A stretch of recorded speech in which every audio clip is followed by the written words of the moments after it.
नमस्कार दोस्तों, मैं हूं अंकिता सिंह। स्वागत है आपका अपने चैनल KR ज्योग्राफिकल वर्ल्ड पे। हम BPSC के सभी उस टॉपिक को क्लियर करेंगे जो हिस्ट्री और ज्योग्राफी में पूछा जाएगा। और बिहार SCRT से हम एक एक चैप्टर आज से स्टार्ट करते हैं और उसको संपूर्ण रूप से क्लियर कराया जाएगा। आज का चैप्टर है भौगोलिक खोज। भौगोलिक खोज का प्रारंभ करने वाला देश स्पेन और पुर्तगाल थे। स्पेन और पुर्तगाल थे।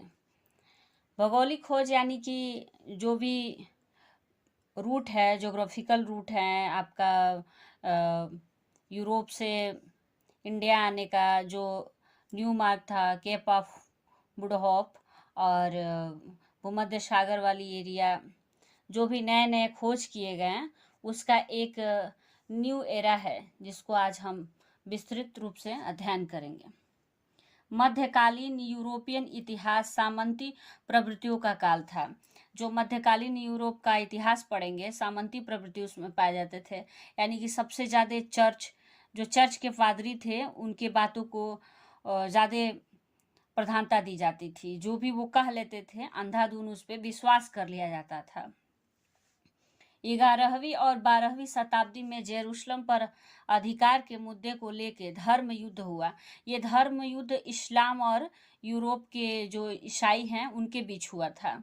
लेकिन सबसे बड़ी बात इसमें होती है कि जो ईसाई थे उनकी हार हो जाती है और इस्लाम तुर्कों का इसमें जीत हो जाता है। जो पुनर्जागरण का सबसे बड़ा कारण बनता है। अंधविश्वासों का अंत हो जाता है। ईसाइयों के अंदर जो अंधविश्वास होता है धर्म की प्रधानता को लेके, उसका अंत हो जाता है। वहाँ के जो बुद्धिमान लोग थे ये मानने लगते हैं कि जो व्यक्ति स्वयं की रक्षा नहीं कर सकता वो किसी और की क्या रक्षा करेगा। 1453 ईस्वी में कुतुबतूनिया पर तुर्कों ने अधिकार कर लिया। भूमध्य सागर वाले रास्ते पर तुर्क का अधिकार हो जाता है। भूमध्य सागर वाला जो रास्ता देखेंगे, अफ्रीका कैंटिनेंट्स है।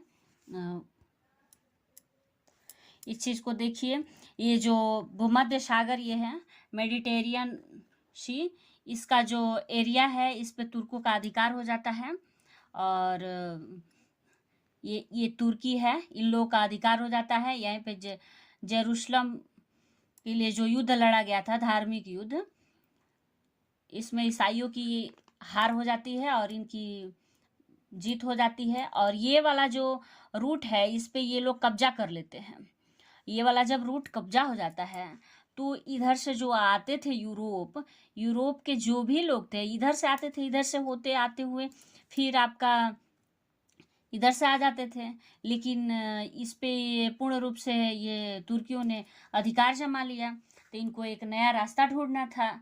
तो इधर से इन लोगों ने क्या किया, पुर्तगाल के नाविकों ने नया रास्ता ढूंढने के लिए एक नए नए रूट ढूंढे जो इधर से आके होते हुए आपका अफ्रीका कैंटिनेंट से होते हुए जो केप ऑफ गुड होप है इससे होते हुए आपका भारत में कालीकट तक पहुंचते हैं। हम यूरोपियों ने कंपास का ज्ञान अरबों से सीखा था। जो कंपास एक ऐसा यंत्र है जो दिशा को बताता है। ये यूरोपियों ने अरबों से सीखा था।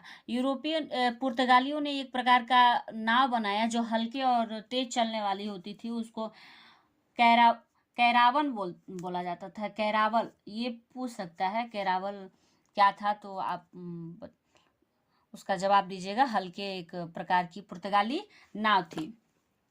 देखिए 1488 में पुर्तगाली व्यापारी बार्थोलोमियो डियाज अफ्रीका के पश्चिमी तट से होते हुए दक्षिण अफ्रीका के दक्षिणतम बिंदु उत्तर मासा अंतरीप यानी केप ऑफ गुड होप पहुंचता है। वास्को डी गामा देखिए यहाँ से होते हुए ऐसे करके वास्को डी गामा यहाँ आता है जो भारत का नए रास्ते का खोज करता है।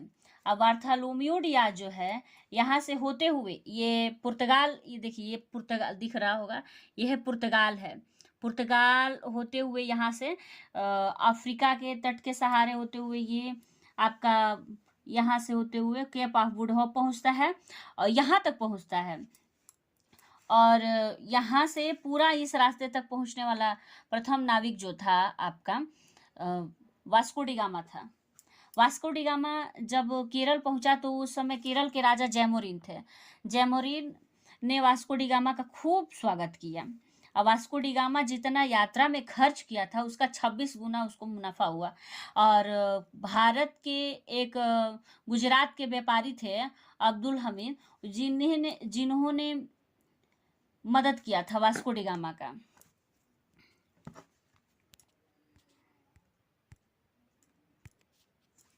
देखिए 1492 में क्रिस्टोफर कोलंबस ने अमेरिका की खोज की। और अमेरिका की खोज क्रिस्टोफर कोलंबस ने किया था, लेकिन सच्चाई तो ये है कि अमेरिका की खोज करने ये नहीं निकले थे क्रिस्टोफर कोलंबस, ये भारत का ही खोज करने निकले थे। और इन्होंने जिस एरिया में ये जा पहुंचे, वेस्ट इंडीज, जो आज के डेट में जिसको वेस्ट इंडीज बोलते हैं, इसीलिए इन्होंने उसका नाम इंडीज रखा।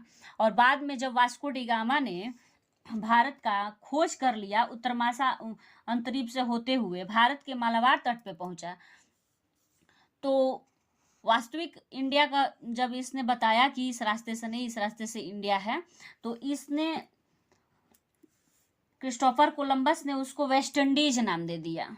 यानी वेस्ट मतलब होता है पश्चिम, पश्चिम का वो इंडिया बता दिया। केरल के कालीकट तट पे पहुंचा, ये चीज हम बताए हैं अभी। जयमोरिन वहाँ का शासक था, इसको 26 गुना मुनाफा फायदा हुआ था।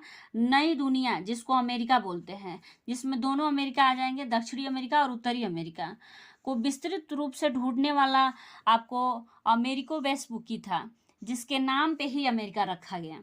इसने जो ढूंढा था, ये कोलंबस ने जो ढूंढा था, वो केवल वेस्ट इंडीज वाले एरिया, मिडिल अमेरिका के जो छोटे छोटे द्वीप हैं, कैरिबियाई द्वीप बोलेंगे जिसको, उसको ढूंढा था। लेकिन ये दक्षिणी अमेरिका और उत्तरी अमेरिका दोनों को विस्तृत रूप से ढूंढने वाला अगर कोई था तो ये आपका अमेरिको वेस्पुकी था। इसी के नाम पे अमेरिका पड़ा। उसने इसी ने बताया कि ये बल्कि एक देश नहीं, एक पूर्ण रूप से अपने आप में एक महाद्वीप है। 1590 में मैगलेन ने पूरी दुनिया का चक्कर जहाज से लगाया और ये धारणा प्रस्तुत की कि सभी समुद्र आपस में जुड़े हैं। 1519 में मैगलेन ने पूरी दुनिया का चक्कर लगाया जहाज से, और इसने ये बात को बताया कि जितने महासागर हैं आपस में, जितने महासागर हैं सब अपने आप में क्या है, जुड़े हुए हैं। कैप्टन कुक ने ऑस्ट्रेलिया के साथ साथ न्यूजीलैंड के द्वीपों को भी खोजा। ऑस्ट्रेलिया की खोज किसने की? कैप्टन कुक ने की।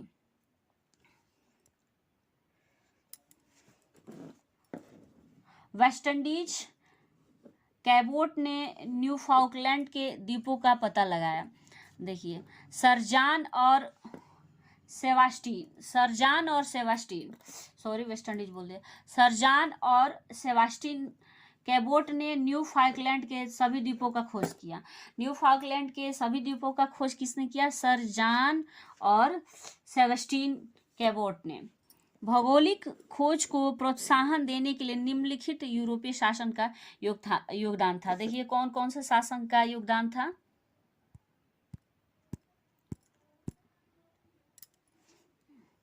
पुर्तगाल के एक राजकुमार थे हेनरी ना, और एक स्पेन की महारानी थी इसाबेल। 16वीं शताब्दी के पूर्वार्ध में लगभग समस्त दुनिया की जानकारी यूरोप को हो चुकी थी। लगभग 16वीं शताब्दी के उत्तरार्ध में यूरोप को समस्त दुनिया की जानकारी हो चुकी थी। फलतः 80 वर्षों तक यूरोपीय अर्थव्यवस्था चांदी पर निर्भर रही। इसी से मुद्रास्फीति का स्थिति उत्पन्न हो जाता है। 80 सालों तक यूरोपीय क्या करते थे कि कोई भी सामान को आदान प्रदान करते थे तो चांदी द्वारा पे करते थे, चांदी पैसा के रूप में चांदी देते थे और सामान को खरीदते थे, जिस कारण मुद्रास्फीति उत्पन्न हो जाती है। मुद्रास्फीति यानी उसको बोलते हैं कम से कम सामान खरीदना और ज़्यादा से ज़्यादा पैसा को देना। भारत में यूरोपीय कंपनियों की स्थापना। अब देखिए भारत में यूरोपीय कंपनी की स्थापना कब कब होती है ना। पुर्तगालियों का आगमन 1498 में 1498 में वास्को डी गामा ने भारत के रास्तों का खोज किया। अंग्रेजी ईस्ट इंडिया कंपनी का आगमन 16 में हुआ, 1600 में हुआ, और डच का 1602 में, फ्रांसीसी का 1664 में, डेनिश का 1616 में और स्वीडन का 1731 में, 1731 में। इसके परिणाम क्या निकले, भौगोलिक खोज के परिणाम क्या निकले। यूरोपीय विशेषाधिकार इटली में नए नगरों का उद्भव। यूरोप विशेषकर इटली में नए नगरों का उद्गम। यूरोप में जो भी विशेषकर जो यूरोप में जो इटली वाला एरिया है उसमें नए नए नगरों का उद्गम होता है। भूमध्य सागर के महत्व में वृद्धि हो जाती है। पूंजीवाद, वाणिज्यवाद और साम्राज्यवाद का विकास होता है। नौसैनिक क्रियाकलापों में वृद्धि होती है।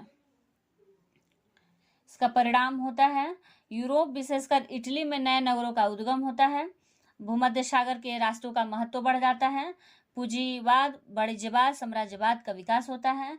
नौसैनिक क्रियाकलापों की वृद्धि होती है।